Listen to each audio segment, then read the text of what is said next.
ഇന്ന് നമ്മൾ ചിക്കൻ കറിയാണ് ഉണ്ടാക്കാൻ പോകുന്നത്. അതിന് നമ്മൾ ആദ്യം ചിക്കൻ മിക്സ് ചെയ്ത് വെച്ചിട്ടുണ്ട്. ഇതിലേക്ക് ഉപ്പ്, പിന്നെ വെളുത്തുള്ളി, പച്ചമുളക്, പിന്നെ ചുവന്ന മുളക് ഒക്കെ അരച്ച് ചേർത്തിട്ടുണ്ട്.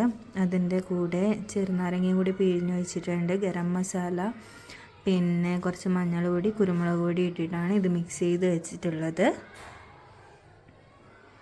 മിക്സ് ചെയ്തിട്ടൊരു 1/2 hour 1 hour വെക്കുന്നതായിരിക്കും കുറച്ചുകൂടി ബെറ്റർ ഉണ്ടാവുക. അപ്പോൾ ഇതൊക്കെയാണ് ഇതിനകത്ത് മിക്സ് ചെയ്തിട്ടുള്ളത്.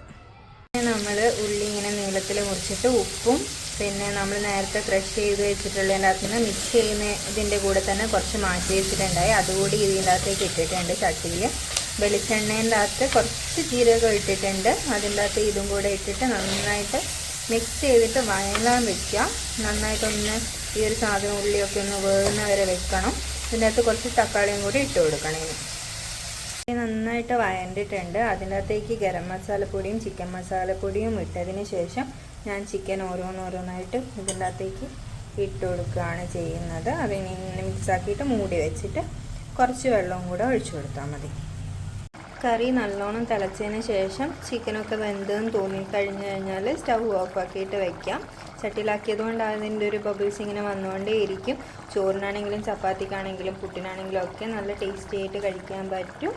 അപ്പം ട്രൈ ചെയ്തിട്ട് ഫീഡ്ബാക്ക് പറയാം. Thank you.